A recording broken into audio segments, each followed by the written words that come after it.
Hello students, welcome to Abhishek classes. आप सबका स्वागत है। हाँ जी स्टूडेंट्स, आज के लेक्चर में हम करेंगे साइंस का चैप्टर नंबर थर्ड, जिसका नाम है metal and non metal. Class 10th का चैप्टर नंबर थर्ड स्टार्ट करते हैं। सबसे पहले देखते हैं हमारे चैप्टर की इंट्रोडक्शन कि they are 118 elements present in the periodic table. जो हमारी पीरियोडिक टेबल है उसमें 118 एलिमेंट प्रेजेंट है, जिनमें से 92 जो एलिमेंट्स है वो क्या है, नेचुरली अकरिंग है, मतलब प्राकृतिक तौर पे हमें मिलते हैं, और बाकी जो है वो मैनमेड्स है। ठीक है जी।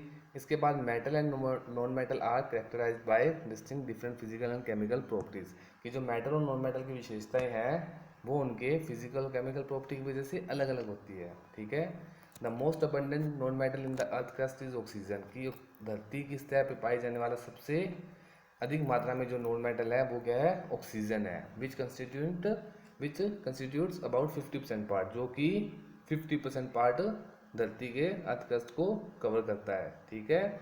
Along with nitrogen it form the main constitute of air. और यह है जो हमारा ऑक्सीजन है वो नाइट्रोजन के साथ मिलके हवा का मेन कंस्टिट्यूएंट बनाता है। The next abundant non metal is silicon. उसके बाद जो सबसे अधिक मात्रा में पाई जाने वाला जो नॉन मेटल है वो है सिलिकन, जो कि 26% ऑफ अर्थ क्रस्ट पे 26% पाया जाता है। Oxygen and silicon are two major constituent. Oxygen और सिलिकन क्या है, दो मेजर अपने नॉन मेटल है, दो धरती पे सबसे अधिक मात्रा में पाए जाते हैं। Hydrogen and oxygen are two major constituent of ocean. Hydrogen जो है वो हाइड्रोजन और ऑक्सीजन ये समुद्र में पाए जाने वाले मेन एलिमेंट्स है या कंस्टिट्यूएंट्स कह लो, जो समुद्र में पाए जाते हैं। क्योंकि जो वाटर में देखते हैं वहाँ पे तो हाइड्रोजन और ऑक्सीजन ही होती है, तो वो जैसे कि 73% पार्ट हमारा जो कहते हैं समुद्र का, 27 लैंड है, तो क्या है उसमें हाइड्रोजन और ऑक्सीजन भी सबसे ज़्यादा अधिक मात्रा में है। तो ये कुछ हमने मेटल और मेटल के बारे में देखा। नेक्स्ट स्टार्ट करते हैं फिजिकल प्रॉपर्टी ऑफ मेटल्स, कि मेटल की फिजिकल प्रॉपर्टीज क्या होती है। फर्स्ट है फिजिकल स्टेट, कि जो मेटल्स होते हैं उनका फिजिकल स्टेट कैसा होता है, कि मेटल्स मेनली हमें सॉलिड फॉर्म में पाए जाते हैं, स्ट्रॉन्ग होते हैं, सॉलिड्स होते हैं, मतलब रिजिड होते हैं, ठोस होते हैं। कि कोई भी मेटल ले लो, एल्यूमिनियम ले लो, आयरन ले लो, कोबाल्ट ले लो, वो क्या है, सॉलिड फॉर्म में होते हैं ना, कि वो अपने आप कोई अपनी शेप चेंज नहीं कर सकते, या जैसे कह सकते हैं कि अपने आप अपनी शेप चेंज नहीं कर सकते, या फिर क्या उन्हें बेंड करने के लिए बहुत ज़्यादा फोर्स लगानी पड़ती है। तो हम ये चीज़ हम देखते हैं, तो क्या हुआ, जो मेटल्स होते हैं वो सॉलिड फॉर्म में पाए जाते हैं। पर इसमें कुछ एक्सेप्शंस होती है, जैसे कि मर्करी और गैलियम। जो मर्करी और गैलियम है वो क्या है, हमारे अर्थ नॉर्मल रूम टेम्परेचर पे लिक्विड फॉर्म में पाए जाते हैं। ये ऐसे कुछ ना कुछ एक्सेप्शन मिलेगी आपको, कि जो सभी मेटल्स में होती है, पर कुछ मेटल्स होंगे जिनमें वो अपने प्रॉपर्टीज नहीं होती। ठीक है जी। सेकंड है लस्टर। लस्टर क्या होता है, चमक। जो मेटल्स होते हैं वो क्या होते हैं, उनमें लस्टर प्रॉपर्टी होती है, वो चमकते हैं। ये भी हम अक्सर देखते हैं कि हमारे आसपास यूज होने वाले चेयर, मेटल, आयरन, जो अक्सर जो हमारे बाइक के लोहे ले लो, कार ही ले लो, जो होती है वो क्या होती है, शाइन करती है। वो किस वजह से होती है, कि उनके अंदर जो प्रॉपर्टी है लस्टर, उसकी वजह से, कि मेटल्स जो होते हैं वो चमकीले होते हैं, और ये क्या करते हैं, लाइट को भी रिफ्लेक्ट कर सकते हैं। ठीक है जी। नेक्स्ट है मेलेबिलिटी। मेलेबिलिटी क्या होता है, मेलेबिलिटी भी ये भी इसकी अपने एक मेटल की प्रॉपर्टी है, जिसमें हम मेटल को क्या है, हैमरिंग करके उसकी शीट्स वगैरह बना सकते हैं। मतलब काफ़ी लचकीले होते हैं, कि जिन्हें हम पीट पीट के, मतलब ऐसे पीट के, मतलब हैमर से उन्हें पीट पीट के क्या है, एक शीट की फॉर्म में चेंज कर सकते हैं। अलमीराज वगैरह ले लो, वहाँ पे क्या है, अलमीराज ट्रंक जो होते हैं उनमें जो शीट्स लगती है, कार की बॉडी जो शीट्स होती है वो क्या होती है, काफ़ी पतली होती है ना। तो वो क्या होता है, मेलेबिलिटी की वजह से उन्हें हैमरिंग से पीट पीट के क्या क्या होता है, शीट्स के अंदर कन्वर्ट किया होता है। ठीक है जी। Except zinc. ये जिंक फिर से क्या है, एक अलग केस आ गया, कि ये क्या होता है, नरम होते हैं, कोमल होते हैं, इनकी हम शीट्स वगैरह नहीं बना सकते। नेक्स्ट है डक्टिलिटी। डक्टिलिटी ये भी मेटल की प्रॉपर्टी है। इसमें क्या होता है, मेटल को ये काफ़ी लचकीला होता है, कि इसे हम मतलब जो मेटल्स होते हैं उन्हें हम वायर की फॉर्म में कन्वर्ट कर सकते हैं। कि जैसे हम देखते हैं कॉपर की वायर होती है, मेनली जो इलेक्ट्रिसिटी के लिए यूज़ करते हैं कॉपर वायर, है ना, एल्युमिनियम वायर। तो वो क्या होता है, कि जो मेटल्स होता है उन्हें हम उसकी शेप को चेंज करके हम वायर के फॉर्म में कन्वर्ट कर सकते हैं। तो वो क्या होता है, डक्टिलिटी। ठीक है जी। Next hardness. हार्डनेस मतलब कठोर, कि जो मेटल्स हमने देखा है वो क्या होते हैं, कठोर होते हैं। मतलब ये तो नहीं कि हम आसानी से उन्हें हाथों से, जैसे मैंने बताया कि उन्हें अगर बेंड करना है तो काफ़ी ज़्यादा फोर्स लगानी पड़ती है, ब्रेक करना है तो काफ़ी ज़्यादा फोर्स की ज़रूरत होती है। तो ये कहते हैं काफ़ी हार्ड होते हैं, जिन्हें हम आसानी से तोड़ नहीं सकते, काट नहीं सकते, इस तरह की चीज़ें। तो मेटल्स क्या होते हैं, हार्ड होते हैं, कठोर होते हैं। तो इसमें भी एक एक्सेप्शन है, जैसे कि सोडियम और पोटेशियम, ये जो क्या है, ये सॉफ्ट होते हैं। सोडियम को तो आप नॉर्मल हाथ से भी ब्रेक कर सकते हो, कैंची से काट सकते हो, तो ये क्या होते हैं, सॉफ्ट होते हैं। ये दो मेटल्स जो हैं ये सॉफ्ट है। नेक्स्ट है कंडक्शन। कंडक्शन मतलब कि ये जो मेटल्स होते हैं वो good conductor of heat and electricity होते हैं, कि ये अपने आप में से कंडक्ट कर सकते हैं, पास कर सकते हैं इलेक्ट्रिसिटी और हीट को। तो देखा ही है जो मैंने एग्जांपल दिया आपको, कि जो बिजली की तारें होती है वो क्या होती है, मेटल्स की होती है, कॉपर, एल्युमिनियम। तो वो क्या है, उन्हीं में से करंट पास होता है, तो वो क्या है, good conductor of heat and electricity होते हैं। जबकि जो लेड है वो क्या है, bad conductor of heat and electricity है। आगे इसमें भी एक एक्सेप्शन। Next density. डेंसिटी मतलब मास बटा वॉल्यूम, कि इनकी जो डेंसिटी है काफ़ी डेंस होते हैं, कि इनमें थोड़ा मतलब वॉल्यूम कम होता है पर वेट फिर भी काफ़ी ज़्यादा होता है। ठीक है ना। तो जैसे हम देखते हैं कि मेटल्स क्या होते हैं, काफ़ी हैवी होते हैं। जैसे हम अगर 1 kg का जो हम बट्टे होते हैं जो अपने मेज़र करने के लिए, वेट मेज़र करने के लिए, तो वो क्या होते हैं कि देखने में साइज छोटा होता है पर होता काफ़ी हैवी है ना। तो वो क्या है, आयरन का बना होता है, तो उससे क्या है, उसकी डेंसिटी बहुत ज़्यादा है। ठीक है जी। इसके अपोजिट अगर हम लिथियम को देखें तो लिथियम क्या है, लिथियम की डेंसिटी बहुत ज़्यादा कम होती है, ये एक एक्सेप्शन केस है। Next alloy formation. Alloy formation मतलब कि homogeneous mixture of two metals, कि हम आम देखते हैं हमारे बाइक्स में या कारों में जो रिम लगे होते हैं, जो वो टायर होते हैं जो, उनके अंदर क्या एलॉय होते हैं ना, कि कंपनी ने देखो उनका नाम ही एलॉय रख दिया, कि एलॉय क्या होता है, दो मेटल का मिक्सचर होता है, जिससे कि क्या होता है, वो उसे स्ट्रोंग बन जाता है। कि नॉर्मल अगर हम मेटल आयरन का या स्टील का, कुछ स्टील भी एक एलॉय है, अगर उनका लें तो वो क्या है, हो सकता है जल्दी ब्रेक कर दे। तो उन्होंने क्या किया, एक नई अपने इसकी एक टेक्नोलॉजी यानी नई चीज़ अपने इन्वेंट हुई कि एलॉय, कि दो मेटल को मिक्स करके एक नया मेटल बनाया जाए, जिससे क्या उसकी क्वालिटी और ज़्यादा बेटर हो जाएगी। ठीक है जी।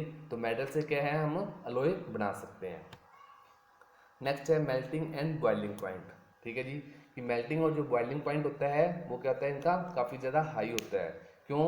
क्योंकि जो मेटल्स होते हैं वो सॉलिड फॉर्म में होते हैं, जो सॉलिड्स होते हैं उनके क्या अंदर होते हैं, एटम्स होते हैं, वो बहुत ज़्यादा पास होते हैं, उनमें फोर्स ऑफ अट्रैक्शन बहुत ज़्यादा ज़्यादा होती है। तो इस वजह से क्या है, जब अब हम उन्हें मेल्ट करेंगे या बॉयल करेंगे, उनकी फोर्स ऑफ अट्रैक्शन को तोड़ने के लिए क्या है, बहुत ज़्यादा एनर्जी की ज़रूरत पड़ती है। तो मतलब बहुत ज़्यादा एनर्जी अब किस फॉर्म में मिलेगी हमें, हीट की फॉर्म में। मतलब ज़्यादा एनर्जी मतलब ज़्यादा हीट देनी पड़ेगी, इसलिए उनका मेल्टिंग और बॉइलिंग पॉइंट क्या है, हाई हो जाता है। Okay students. नेक्स्ट है सोनरस। सोनरस क्या होता है, कि मतलब मेटल्स जो होते हैं वो साउंड प्रोड्यूस करते हैं, कि जब हम उन्हें किसी चीज़ से ठकठकाएं तो क्या होता है, आवाज़ निकलती है। तो ये सोनरस, इसे सोनरस कहते हैं, जो कैपेबल हो साउंड प्रोड्यूस करने के लिए। Okay student. तो ये सब क्या थी, मेटल्स की प्रॉपर्टी थी। नेक्स्ट देखते हैं physical property of non metal. Students ये कुछ अलग से पॉइंट है, मेनली तो वही जो मेटल्स में जो प्रॉपर्टीज थी, तो नॉन मेटल्स में वो क्या है, उसके उलट हो जाती है। कि जैसे फिजिकल स्टेट, ये अगर सॉलिड फॉर्म में पाए जाते हैं तो वो भी कोई गैस में या सॉलिड फॉर्म में पाए जाते हैं। ये लस्टर चमकीले होते हैं तो वो चमकीले नहीं होंगे। अगर ये मेलेबल टेक्टाइल, अगर इनकी तारे शीट्स बना सकते हैं तो उनकी तारे शीट्स नहीं बना सकते। ये हार्ड है तो वो हार्ड नहीं होंगे। ये कंडक्शन है तो कंडक्शन नहीं होएगी। यहाँ पे डेंसिटी हाई है, वहाँ पे डेंसिटी कम होएगी। एलॉय फॉर्मेशन हो सकता है तो उसका एलॉय फॉर्मेशन नहीं होगा। तो मेनली चीज़ें क्या है, उनकी अपोजिट ही होती है। तो फिर भी एक दो जो अलग से हैं वो देखते हैं हम। फिजिकल स्टेट, कि जो मेटल नॉन मेटल्स होते हैं वो मेनली दो फॉर्म में, दो स्टेट में पाए जाते हैं, गैस और सॉलिड फॉर्म में। ठीक है जी। नेक्स्ट है नेचर, कि नॉन मेटल्स का नेचर, उनका बिहेवियर कैसा होता है। ये जैसे हमने वहाँ पे देखा कि वो अपने लस्टर होते हैं, चमकीले होते हैं, या डक्टिलिटी, मेलेबिलिटी होती है। तो जो इनका नेचर होता है वो ब्रिटल होता है। ठीक है जी। ब्रिटल मतलब सॉफ्ट होते हैं कह सकते हैं अपने। तो इनमें एक एक्सेप्शन जो है वो है डायमंड। डायमंड जो है वो नॉन मेटल में आता है, पर वो लचकीला या ना, ऐसे नहीं कह सकते, काफ़ी स्ट्रोंग होता है। ठीक है ना, जिसे हम आसानी से ब्रेक नहीं कर सकते। तो इनका नेचर क्या होता है, ब्रिटल होता है। ठीक है स्टूडेंट्स। नेक्स्ट है कंडक्शन, कि जो अपने नॉन मेटल्स होते हैं they are poor conductor of heat and electricity except graphite. जो ग्रेफाइट होता है वो क्या है, गुड कंडक्टर होता है हीट एंड इलेक्ट्रिसिटी का। इसके साथ साथ ग्रेफाइट एंड गैस कार्बन ये क्या होते हैं, ये इलेक्ट्रिसिटी को कंडक्ट कर पाते हैं। ओके स्टूडेंट्स, नेक्स्ट है इलेक्ट्रोनेगेटिव कैरेक्टर्स कि क्या है, जो हमारे नॉन मेटल्स होते हैं उनके ऊपर उनका जो कैरेक्टर होता है वो इलेक्ट्रोनेगेटिव होता है, क्योंकि जो नॉन मेटल्स होते हैं वो क्या करते हैं, अपने एटम्स को गेन करते हैं। तो गेन करने की वजह से उनके ऊपर जो चार्ज आता है वो कौन सा आता है, नेगेटिव चार्ज आता है। तो non metal have a tendency to gain और share electrons with other atom, इसलिए वो क्या है, they are electronegative in characteristics. Okay students, next point है रिएक्टिविटी। जो नॉन मेटल्स की रिएक्टिविटी है ये क्या है, जनरली फॉर्म एसिडिक और न्यूट्रल ऑक्साइड विद ऑक्सीजन, कि जो नॉन मेटल्स है वो ऑक्सीजन के साथ रिएक्ट करके एसिडिक और न्यूट्रल ऑक्साइड्स बनाते हैं। आगे आ गया मेल्टिंग एंड बॉइलिंग पॉइंट। तो मेल्टिंग और बॉइलिंग पॉइंट जैसे उनका देखा हमने हाई होता है तो उसका क्या होगा, melting and boiling point very low होता है।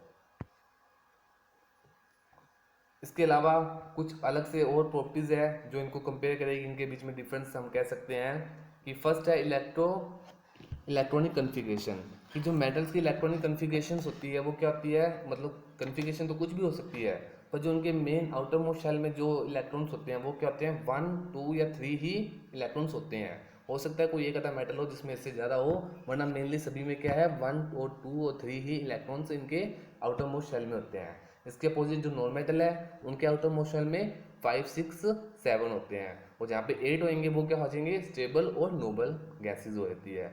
तो क्या है, मेटल में 1, 2, 3 आउटर मोस्ट शेल में होते हैं इलेक्ट्रॉन्स, और नॉन मेटल में 5, 6, 7 होते हैं। ओके स्टूडेंट्स, नेक्स्ट है आयोनाइजेशन। आयोनाइजेशन मतलब आयंस बनना, कि जो मेटल्स में आयंस बनते हैं वो किस वजह से, they always ionised bye electron losing, कि मेटल्स क्या होते हैं, इलेक्ट्रॉन्स को हमेशा लूज करते हैं। जैसे हमने देखा था सोडियम क्लोराइड का, कि जो सोडियम था वहाँ पे क्या था, उसकी जो कन्फिग्रेशन थी 281 की, तो है ना, तो इसके आउटर मोस्ट शेल में कितना आया, 1 इलेक्ट्रॉन्स होने की वजह से कि हमने अभी देखा कि मेटल के आउटर मोस्ट शेल में 1, 2, 3 होंगे, तो 1 इलेक्ट्रॉन्स उनके आउटर मोस्ट शेल में था, तो उसने क्या किया, अपना 7 इलेक्ट्रॉन्स गेन करने की बजाय 1 इलेक्ट्रॉन्स डोनेट करना ज़्यादा बेटर समझता है। तो वो क्या है, जब लूज कर देता है तो उसी वजह से वो उसके ऊपर आयंस जो चार्ज आता है, मतलब पॉजिटिव चार्ज आ जाता है, और वो आयंस में चेंज हो जाते हैं। तो इसमें क्या होता है, मेटल्स में लूजिंग ऑफ इलेक्ट्रॉन्स की वजह से वो आयोनाइज होते हैं, और जो नॉन मेटल्स होते हैं वो गेनिंग की वजह से आयोनाइज होते हैं। तो मतलब ये हमने अभी डिस्कस ऊपर किया ही है कि जो मेटल्स होते हैं वो अपने 1, 2, 3 इलेक्ट्रॉन्स आउटर मोस्ट शेल में होंगे तो वो क्या करेंगे, डोनेट करना ज़्यादा बेटर समझेंगे कि हम इसे लूज कर दें, और नॉन मेटल्स के पास आउटर मोस्ट शेल में कहते हैं 5, 6, 7 इलेक्ट्रॉन्स होते हैं, तो वो क्या करेंगे, गेन करना ज़्यादा बेटर समझते हैं। तो जो इनके आयंस बनते हैं मेटल में वो लूजिंग की वजह से, लूजिंग ऑफ इलेक्ट्रॉन्स, और इधर क्या है, गेनिंग ऑफ इलेक्ट्रॉन्स। नेक्स्ट है चार्ज ऑफ आयंस, कि जो इनके आयंस होते हैं उनके ऊपर कौन सा चार्ज होता है, वो मैं आपको पहले ही बता चुका हूँ कि जब कोई भी मेटल या एटम क्या है, जब अपना इलेक्ट्रॉन्स डोनेट करता है, तो जो डोनेट करता है तो उसके ऊपर क्या है, पॉजिटिव चार्ज आता है। तो इसी तरह मेटल्स के ऊपर क्या होता है, पॉजिटिवली चार्ज, और नॉन मेटल्स के ऊपर होगा नेगेटिवली चार्ज। ये हम पहले वाले चैप्टर में कर चुके हैं ये चीज़ें। नेक्स्ट है रिडोक्स रिएक्शन, कि जो मेटल्स होती है, जब मेटल के साथ कोई रिएक्शन होती है तो उसमें क्या होती है, कौन सी रिएक्शन होगी, रिडोक्स रिएक्शन में से they lose electrons and hence get oxidise, कि ये क्या है, इलेक्ट्रॉन्स को लूज करते हैं, लूज करने की वजह से वो क्या है, ऑक्सीडाइज हो जाते हैं। तो ऑक्सीडाइज मतलब ऑक्सीडेशन रिएक्शन। तो रिडोक्स रिएक्शन में से मेटल्स में जो रिएक्शन होती है वो ऑक्सीडेशन रिएक्शन होती है। अगर यहाँ पे ऑक्सीडेशन होगी तो दूसरे में अपने आप रिडक्शन हो जाएगी, क्योंकि वो गेन ऑफ इलेक्ट्रॉन्स होते हैं। ओके स्टूडेंट्स, नेक्स्ट है रिडॉक्स एजेंट। तो हमने ये चीज़ भी पहले देखी थी कि जहाँ पे जो रिएक्शन होती है उसके अपोजिट क्या होता है, एजेंट होता है। तो मेटल्स में क्या है, ऑक्सीडेशन रिएक्शन हुई है तो ये रिड्यूसिंग एजेंट होगा। मैंने कहा था इसके अपोजिट ही होंगे, कि ये क्या है, दे आर रिड्यूसिंग एजेंट, ये रिड्यूसिंग एजेंट होते हैं। और नॉन मेटल्स में क्या है, रिडक्शन होती है तो वो क्या है, ऑक्सीडाइज एजेंट। ये चीज़ मैंने अपने पहले की वीडियो में दिखाई थी, अगर किसी को ना समझ आई हो तो वो हमारी वीडियो चेक कर सकते हैं। डिपोजिंग डिपोजिशन ड्यूरिंग इलेक्ट्रोलिसिस, कि मतलब जब इलेक्ट्रोलिसिस प्रोसेस होता है, जब हम केमिकली मतलब ब्रेक करते हैं केमिकली।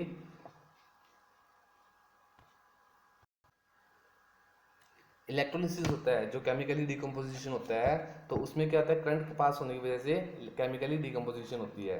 तो इसमें क्या होता है, जो आयंस होते हैं वो जो मेटल्स के आयंस होते हैं वो क्या करते हैं, कैथोड रे के ऊपर जाके डिपॉजिट होते हैं, क्योंकि मेटल्स के ऊपर कौन सा चार्ज होता है, पॉजिटिव, और कैथोड रे के ऊपर कौन सा होता है, नेगेटिव। तो नॉर्मल सी बात है, पॉजिटिव चार्ज अट्रैक्ट करेंगे।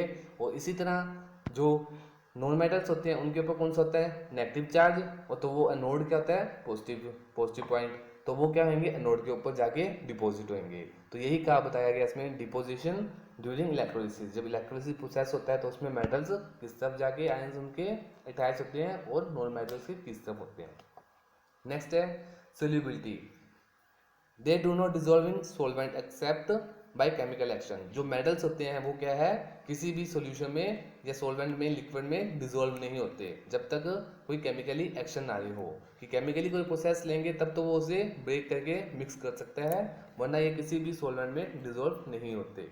और non metals they dissolve in solvent and can be reobtained by evaporation process.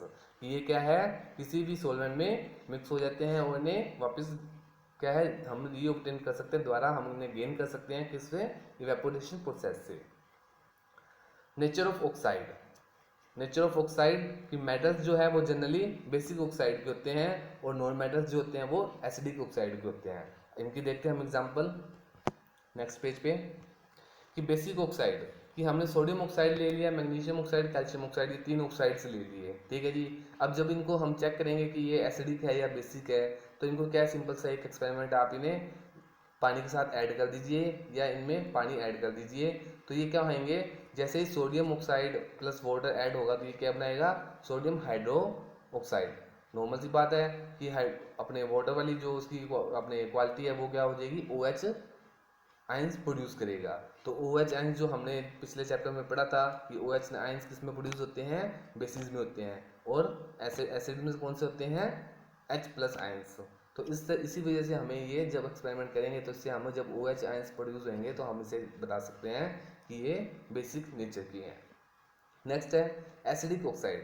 कि एसिडिक ऑक्साइड्स जो होते हैं जैसे carbon dioxide, sulphur oxide, nitrogen oxide, अब इनको चेक करने के लिए आप जब इनको वाटर के साथ मिक्स करोगे तो ये क्या है, H2CO3 कार्बोनिक एसिड ये बनाएंगे, सल्फ्यूरिक एसिड, नाइट्रिक एसिड। तो अब ये जो क्या है एसिड बन रहे हैं, इनमें क्या है, हाइड्रोजन H+ आयंस प्रोड्यूस होंगे, जिससे ये अपने आप को शो करेंगे कि ये एसिडिक नेचर के हैं। नेक्स्ट है रिएक्टिविटी सीरीज। कि रिएक्टिविटी सीरीज मतलब कि जो मेटल्स हैं, वैसे तो बहुत से मेटल्स हैं, पर जो हमारे इस 10th लेवल पर जितने हम पढ़ने हैं वो हमें यहाँ पे दिए हुए हैं। तो ये एक सीरीज़ है जिसमें बता रखा है कि कौन सा मेटल अपने नंबर के हिसाब से, या जो ये सीरीज़ है इसके हिसाब से सबसे हाईएस्ट रिएक्टिविटी, लो रिएक्टिविटी और लो लो कंटिन्यू, मतलब डिक्रीजिंग ऑर्डर में दिखाया हुआ है। तो इसका एक शॉर्टकट तरीका है इन मेटल्स को याद करने का। कि कैटरीना ने कार मांगी आल्टो जेन फरारी, फिर भी क्यों मिली सिल्वर ओडी। ये क्या है, एक नोटेशंस है जिनको याद करने का सूखा तरीका है। कैटरीना से के पोटाशियम, एन से सोडियम, कार से कैल्शियम, मैग्नीशियम, मांगी से मैग्नीशियम हो गया, आल्टो जेन फरारी तो क्या हो गया, एल्युमिनियम, जिंक और आयरन। फिर बी का पी और बी ले लिया लेड। नेक्स्ट आ गया क्यों मिली, क्यों से Cu ले लिया कॉपर, और मिली का मरकरी से बन गया Hg हमारा मरकरी, ठीक है जी। और सिल्वर ओडी, सिल्वर का Ag हो गया और ओडी से Au गोल्ड हो गया। तो ये क्या है, रिएक्टिविटी सीरीज के जो मेटल्स हैं उनको याद करने का एक शॉर्टकट्स है जो आप नोट कर सकते हो, याद कर सकते हो। तो अब देखते हैं सबसे पहले इन मेटल्स को कि इनकी जो रिएक्शंस होती है वो वाटर के साथ कैसी होएगी, ठीक है जी। कि metal reacts with water, metal जब वाटर के साथ रिएक्ट करेंगे तो वो क्या है, मेटल ऑक्साइड बनाएंगे। Metal oxide plus hydrogen gas liberate करेंगे, मतलब हाइड्रोजन गैस भी छोड़ेंगे। तो ये साइन दिखा रखा है हाइड्रोजन गैस आपका, कि हाइड्रोजन गैस निकल रही है, ठीक है जी। इसके साथ साथ जो मेटल ऑक्साइड होंगे वो क्या है, फर्दर वाटर के साथ ऐड होके क्या करते हैं, मेटल हाइड्रोक्साइड भी बनाते हैं। तो जो हमारे पास फाइनल रिएक्शंस जो हमें मिलती है वो क्या होती है, मेटल प्लस H2O। कि मेटल को जो वाटर के साथ मिलाते हैं तो वो metal hydroxide plus hydrogen gas को लिबरेट करता है। तो ये दो रिएक्शन को अलग अलग शो किया था, फाइनली जो हमारे पास थर्ड रिएक्शन थी ये हमें मिलती है। नेक्स्ट है पोटाशियम और सोडियम कि ये भी नेक्स्ट हमारे पास मेटल्स आ गए कि इनको जब हम क्या है वाटर के साथ रिएक्ट करते हैं तो ये क्या है पोटाशियम हाइड्रोक्साइड ये बनाएंगे प्लस हाइड्रोजन गैस को लिबरेट करेंगे। तो इनको इकट्ठा ही दिखा दिया। और प्लस क्या है हीट कि ये क्या है इस रिएक्शन में बहुत ज़्यादा हीट पैदा करते हैं कि इतनी हीट ज़्यादा पैदा करते हैं कि वो जो हाइड्रोजन गैस होती है उसमें आग लग जाती है ना। कि ये तो हमें पता है ये कंबस्टेबल होती है तो हाइड्रोजन गैस तो ज़्यादा हीट की वजह से क्या है उसमें आग लग जाती है। तो नॉर्मल सी बात है आप ये एक्सपेरिमेंट चाहे तो ना ही करना कि हमने भी अपने स्टडी स्टूडेंट लाइफ में अपनी लैब से क्या था ये जो पोटाशियम है ना लैब से थोड़ा सा उठा लिया चोरी कर लिया और उसे हमने क्या किया अपने बाहर आके वाटर में उसे विस्फोट किया था। तो वो क्या हुआ पानी के साथ उसने रिएक्ट किया और वो जैसे हमारे अपने दिवालियों पे पटाखे बजते ना बम उस तरह से काफ़ी ज़्यादा बड़ा विस्फोट हुआ और पानी काफ़ी ज़्यादा उछला। तो ये क्या होता है वाटर के साथ क्या है रिएक्शन बहुत ज़्यादा जल्दी करते हैं और बहुत ज़्यादा हीट पैदा करते हैं। इसी तरह कैल्शियम का हो जाएगा। कैल्शियम क्या है उससे थोड़ा सा कम रिएक्टिविटी है जैसे थर्ड नंबर पे आ गया ये हीट नहीं पैदा करेगा पर क्या है हाइड्रोक्साइड और हाइड्रोजन गैस तो लिबरेट करेंगे ही। नेक्स्ट आ गया मैग्नीज। ठीक है जी मैग्नीज जो है वो उससे भी कम रिएक्टिविटी है इसकी मतलब फोर्थ नंबर पे है इसकी रिएक्टिविटी वो ज़्यादा कम है। तो ये क्या है अगर इसे वाटर से रिएक्ट करना पड़ेगा तो थोड़ा एनर्जेटिक वाटर चाहिए। तो वो एनर्जेटिक वाटर कौन सा आएगा हॉट वाटर कि मैं तो मैग्नीशियम को रिएक्ट करने के लिए हमें वाटर जो है वो हॉट वाटर चाहिए तभी वो रिएक्ट करेगा वरना वो रिएक्ट नहीं करेगा। कि पोटाशियम सोडियम कैल्शियम जो थे ये तो फिर भी कोल्ड वाटर के साथ या हॉट वाटर जो मर्जी हो किसी के साथ भी रिएक्ट कर सकते हैं पर जो मैग्नीशियम है वो सिर्फ हॉट वाटर के साथ रिएक्ट करेगा मोस्टली। ठीक है जी तो ये क्या है हॉट वाटर के साथ रिएक्ट करके ही magnesium hydroxide plus hydrogen gas को लिबरेट करेगा। नेक्स्ट है एल्यूमिनियम जिंक और आयरन कि ये क्या है ये ना है तो ठंडे पानी के साथ अपने रिएक्ट करते ना ही कोल्ड वाटर ना ही हॉट वाटर ये किसी के साथ रिएक्ट नहीं करते। इसका मतलब ये नहीं है कि ये रिएक्ट नहीं करते रिएक्ट करते हैं। उसके लिए क्या होगा ये स्टीम कि मतलब ये जो मेटल्स है ये स्टीम के साथ रिएक्ट करेंगे। इसके ऊपर क्वेश्चन भी आता है कि जो हमारे बॉयलर्स होते हैं वाटर बॉयलर्स होते हैं वो कौन से मेटल के बने होने चाहिए है ना।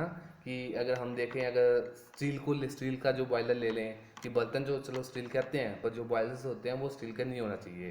कि स्टील जो मेन अपने कंपोनेंट एलोय है वो क्या है आयरन का वो आयरन क्या है वाटर के साथ रिएक्ट करता है। इसीलिए क्या है जो बॉयलर्स होते हैं वो कॉपर के होने चाहिए। कॉपर क्या है कॉपर बिल्कुल भी रिएक्ट नहीं करता जैसे ने ये नेक्स्ट आगे दिया हुआ है लेड कॉपर मर्करी और गोल्ड और सिल्वर ये क्या है ये बिल्कुल भी रिएक्ट नहीं करते वाटर के साथ। ठीक है स्टूडेंट्स नेक्स्ट देखते हैं रिएक्शन विद एसिड कि अब जो मेटल्स की रिएक्शंस है वो एसिड के साथ कैसे की होती है। कि मेटल प्लस एसिड मेटल जब एसिड के साथ रिएक्ट करता है तो वो हमें आउटपुट में सोल्ट और हाइड्रोजन गैस को लिबरेट करता है। ठीक है जी तो देखते हैं इसकी एग्जांपल जिंक हमारा जो मेटल है जिंक प्लस HCl कि जब हमने जिंक को HCl एसिड के साथ रिएक्ट किया तो उसने क्या है zinc chloride plus hydrogen gas को लिबरेट किया तो जिंक क्लोराइड साल्ट हो गया हाइड्रोजन गैस लिबरेट होगी। तो इसकी रिएक्शंस होती है। नेक्स्ट देख लेते हैं zinc plus H2SO4 sulphuric acid के साथ जब हम इसको रिएक्ट करेंगे तो क्या है zinc sulphate plus hydrogen gas इसमें भी ये रिएक्ट करेगा और हाइड्रोजन गैस को लिबरेट करेगा। अगर हम इसकी जगह ले लेते हैं H2SO4 की जगह HNO3 ठीक है जी नाइट्रिक एसिड तो ये क्या है थोड़ी सी की एक्सेप्शन केस है। इसमें क्या है सोल्ट तो बनाएगा बनाएगा है ना कि जैसे हमारे हर एक रिएक्शन के अंदर ये क्या है सोल्ट तो बना ही रहा था। जब हमने इसकी जगह ये वाला एसिड ले लिया HNO3 तो ये क्या करेगा सोल्ट के साथ वाटर भी प्रोड्यूस करेगा। कि हाइड्रोजन तो थे हाइड्रोजन के एटम थे इसके साथ ऑक्सीजन भी ऐड होके वाटर को भी प्रोड्यूस करेगा। क्यों क्योंकि ये क्या है एक ऑक्सीडाइजिंग एजेंट है। ऑक्सीडाइजिंग एजेंट है मतलब कि इसकी जो HNO3 में जो अपने ऑक्सीजन है वो क्या है हाइड्रोजन को ऑक्सीडाइज कर देता है। उसको ऑक्सीडाइज कर दिया मतलब हाइड्रोजन को क्या है ऑक्सीजन दे दी तो उसके साथ हाइड्रोजन के साथ जैसे ही ऑक्सीजन ऐड हुई तो वो क्या हुआ वाटर में फॉर्म चेंज होगी और जो हमारा एसिड होएगा वो NO2 या NO3 कुछ भी अपना बन सकता है। ठीक है स्टूडेंट्स नेक्स्ट है डिस्प्लेसमेंट रिएक्शन कि डिस्प्लेसमेंट रिएक्शन क्या है, इसी में मतलब रिएक्शन विद एसिड इसमें भी बता रखा है कि जब एसिड के साथ जो रिएक्शंस होती है तो वो उसमें डिस्प्लेसमेंट रिएक्शंस भी होती है। डिस्प्लेसमेंट रिएक्शंस हमने देखी थी कि एक मेटल दूसरे मतलब मेटल को रिप्लेस कर देता है, उसकी जगह खुद रिएक्ट कर जाता है। तो क्या कारण है कि जैसे जिंक प्लस कॉपर सल्फेट को हमने जब ऐड किया, ठीक है जी, तो हमें क्या मिला, जिंक सल्फेट प्लस कॉपर अलग से आ गया। तो ये ऐसा क्यों हुआ, क्योंकि जिंक जो है वो कॉपर से ज़्यादा रिएक्टिव है। तो इसी वजह से क्या हुआ, उसने कॉपर को डिस्प्लेस कर दिया कि तुम साइड हो, मैं रिएक्ट करूंगा इसके अंदर, ठीक है ना। तो उसने हमें आउटपुट में क्या दिया, जिंक सल्फेट प्लस कॉपर। ये हमारा इस तरह से इसके साथ सिंबल लगेगा डाउन एरो का, है ना, कॉपर के साथ, कि जो हमारे पास सोल्यूशन मिलेगा एसिड होगा उसके अंदर कॉपर के भी कुछ पार्टिकल्स हमें मिलेंगे डाउन के अंदर उसके बॉटम पे। ठीक है स्टूडेंट्स, तो जिंक क्या है, कॉपर से ज़्यादा रिएक्टिव होने की वजह से उसने उसको डिस्प्लेस कर दिया। इसी तरह ये कुछ और एग्जांपल्स है कि जिंक को आप आयरन के साथ रिएक्ट करो या जिंक को कॉपर के साथ रिएक्ट करो, आयरन को कॉपर के साथ कर सकते हो, कि मतलब जो ज़्यादा रिएक्टिव है वो क्या है फर्स्ट पे आगे हैं और जो कम है वो सेकंड नंबर पे है ना। अगर आप इसकी जगह उसको उल्ट ले लेते हो कि कॉपर जो कम है उससे आगे ले लो, जिंक को पीछे ले लेते हैं आप सेकंड कंपोनेंट, तो क्या है शायद रिएक्शन ना हो, अगर होगी तो आधी अधूरी होगी, कंप्लीट ही ना होगी रिएक्शन, क्योंकि जिंक सबसे ज़्यादा, उसके बाद आयरन, फिर कॉपर। जो कॉपर है सबसे कम रिएक्टिव है, जिंक और आयरन सबसे ज़्यादा है। तो यहाँ पे देखा हमने कि जिंक को आयरन के साथ रिएक्ट कराया, जिंक ज़्यादा है तो वो भी जिंक सल्फेट बना देगा प्लस आयरन अलग से रह जाएगा। और इसी तरह जिंक को जब कॉपर के साथ हम करवाएंगे, ये रिएक्शन तो हम कर ही चुके हैं। थर्ड, आयरन को जब कॉपर से करेंगे तो ये भी रिएक्शन कंप्लीट हो जाएगी, पर जब हम इन्हें उलट ले लेते हैं तब रिएक्शन नामुमकिन है। ओके स्टूडेंट्स, नेक्स्ट देखते हैं रिएक्शन विद ऑक्सीजन, कि मेटल्स की जो है वो ऑक्सीजन के साथ रिएक्शन कैसे होती है। कि मेन स्टूडेंट्स जैसे ये हमारा चैप्टर तो मेटल्स और नॉन मेटल्स का है, पर हम इसमें मोस्टली मेटल्स के बारे में पढ़ेंगे, क्योंकि क्या है मेटल्स ही ज़्यादा मोस्टली रिएक्टिव्स होते हैं, तो इसलिए हम मेटल्स के बारे में पढ़ रहे हैं। कि अब आ गया हमारा topic metals react with oxygen, कि मतलब जब मेटल्स ऑक्सीजन के साथ रिएक्ट करेंगे तब क्या होगा। तो ये गिवन है हमें, मेटल रिएक्ट प्लस ऑक्सीजन, जब इसके साथ रिएक्ट करवाया तो क्या हमें क्या रिएक्शन में क्या मिला, रिएक्ट होके क्या प्रोड्यूस हुआ, मेटल ऑक्साइड। ये ऑक्सीजन के साथ ऑक्साइड, वाटर के साथ हाइड्रोक्साइड। ये मोस्टली आप याद कर सकते हो कि ऑक्सीजन के साथ रिएक्ट करने पे ऑक्साइड बनेगा, और वाटर के साथ जहाँ पे H2SO हो गया, H2O है हाइड्रोजन का, वाटर का H है, वहाँ से हाइड्रोक्साइड बनेगा। तो इसी तरह ये कुछ एग्जांपल्स दे रखी है रिएक्शंस की, सोडियम पोटेशियम, थर्ड कैल्शियम नहीं है वो भी सेम ही होगा, कि जब सोडियम को ऑक्सीजन के साथ रिएक्ट कराया तो सोडियम ऑक्साइड, पोटेशियम को करवाया तो पोटेशियम ऑक्साइड, है ना। प्लस ये क्या है H2SO4, ये क्या है, ये क्यों दे रखा है कि जो ऑक्साइड से हमारे ये बने हैं, है ना, कि ये जो सोडियम ऑक्साइड वगैरह ये क्या है बेसिक नेचर के होंगे, है ना। अब ये बेसिक नेचर के कैसे हैं ये हमें कैसे पता चला, वही जो हमने पहले एक्सपेरिमेंट किया था कि जो ऑक्साइड्स हमारे पास आए हैं इनको वाटर के साथ ऐड कर दो या उनमें वाटर ऐड कर दो, ठीक है ना। तो जैसे ही ये ऑक्साइड वाटर के साथ ऐड करेंगे तो वो क्या है OH आयंस को प्रोड्यूस करेंगे, ठीक है ना। OH आयंस प्रोड्यूस करेंगे, OH आयंस किसमें प्रोड्यूस होते हैं, बेसिक वाले में होते हैं, और H प्लस किसमें होते हैं, एसिडिक नेचर वालों में H प्लस आयंस प्रोड्यूस होते हैं। तो जब हमने इनके ऑक्साइड को वाटर के साथ ऐड किया तो उसने सोडियम हाइड्रोक्साइड प्रोड्यूस किया, इसी वजह से हम कह सकते हैं कि ये बेसिक इन नेचर्स होते हैं। नेक्स्ट, ये हमने मेटल्स देख लिए, उसके बाद एल्युमिनियम ऑक्साइड, और ये क्या है, ये कुछ अपने वही एक्सेप्शन केस आगे कि एल्युमिनियम जिंक को जब इनके ऑक्साइड को हम रिएक्ट करवाएंगे तो ये कभी क्या है एसिडिक और बेस दोनों ही फॉर्म में कर सकते हैं, कि इन्हें एम्फोटेरिक कहते हैं। एम्फोटेरिक मतलब ये बेसिक और एसिडिक दोनों नेचर्स के होते हैं, कि जैसे कि एल्युमिनियम ऑक्साइड को जब हमने एसिड के साथ HCl के साथ रिएक्ट करवाया, है ना, तो ये क्या है सॉल्ट और वाटर प्रोड्यूस करेंगे, और जो ये रिएक्शन होगी वो न्यूट्रलाइजेशन रिएक्शन होगी, क्योंकि जो एसिड के साथ रिएक्शंस होती है वो सेम ऐसे होती है। जब हम सॉलिड एसिड लेंगे, है ना, तो ये ऑक्साइड क्या है बेसिक की तरह रिएक्ट करेगा। जब हम अपोजिट इसके जब स्ट्रॉन्ग बेस ले लेंगे उस वक्त ये क्या है स्ट्रॉन्ग एसिड की तरह रिएक्ट करेगा, ठीक है जी। तो ये एक्सेप्शन केस है कि ये दोनों तरह एसिड और बेस दोनों तरह ही इनका ऑक्साइड जो होता है दोनों तरह से रिएक्ट करता है, एसिड और बेस दोनों तरीक़ों से। वो क्या है, जब हम एसिड लेंगे तो वो बेस की तरह काम करेगा, जब हम स्ट्रॉन्ग बेस लेंगे तो वो एसिड की तरह रिएक्ट करेगा और रिएक्शंस को न्यूट्रलाइज कर देगा और जो आउटपुट में हमें मिलेगा वो सोल्ट प्लस वाटर। नेक्स्ट देखते हैं रिएक्शन विद नॉन मेटल, कि अब जो मेटल्स की रिएक्शंस है वो नॉन मेटल के साथ कैसी की होती है। ठीक है जी, हमने एसिड देख लिए, वाटर देख लिया, ऑक्सीजन देख ली, अब मेटल और नॉन मेटल की रिएक्शंस देखते हैं। तो गिवन है हमें मेटल जब रिएक्ट करता है नॉन मेटल के साथ तो हमें क्या है, सोल्ट्स मिलते हैं उनके। तो सोल्ट्स जो होते हैं वो क्या है, आयनिक कंपाउंड के होते हैं। कंपाउंड तो हमें पता है कि जब दो एलिमेंट मिलते हैं तो वो दो एलिमेंट्स के एटम मिलते हैं तो वो कंपाउंड बनता है। तो इसमें क्या आयनिक कंपाउंड बनता है। आयनिक कंपाउंड क्यों होता है, क्योंकि ये मेटल और नॉन मेटल्स आपस में अटैच कर रहे हैं। कि इसकी जो मेन एग्जांपल स्टार्टिंग से हम करते हैं सोडियम क्लोराइड की, कि 2Na प्लस क्लोराइड ले लिया तो इसने आउटपुट में हमें क्या मिला, सोल्ट मिला NaCl। तो ये NaCl के सोडियम की जो कन्फिग्रेशन होती है 281 और उसकी क्या होती है 287। ठीक है जी, तो ये क्या करेगा, एक डोनेट करेगा, ये एक एक्सेप्ट करेगा। तो इसकी वजह से इनके ऊपर क्या है, आयंस आ जाते हैं, ये आयंस बन जाते हैं इनके, मतलब Na प्लस और Cl माइनस। ये माइनस के जो निशान और प्लस का निशान है इन्हीं को हम आयंस कहते हैं। ठीक है जी, तो इसकी वजह से जो इनका जो कंपाउंड बनेगा वो आयनिक कंपाउंड कहलाता है। अब इसकी मेन प्रॉपर्टी क्या होती है, इसके ऊपर क्वेश्चन होता है कि आयनिक कंपाउंड की प्रॉपर्टीज़, मतलब आप जब इनकी प्रॉपर्टी पूछी जाए तो आप मेनली ये NaCl ही ले लीजिए जो हमारा कॉमन सॉल्ट्स वगैरह कह देते हैं। तो इसकी प्रॉपर्टी, फर्स्ट प्रॉपर्टी है फिजिकल स्टेट, कि जो NaCl जो होता है, NaCl जो हमारा अपना सॉल्ट होगा वो क्या है, हार्ड रिजिड सॉलिड होगा, है ना। क्यों, क्योंकि जो इनके ऊपर जो इनका कंपाउंड बना है वो आयनिक कंपाउंड है। आयनिक कंपाउंड किसकी वजह से बनाया है, ये प्लस और नेगेटिव चार्ज की वजह से।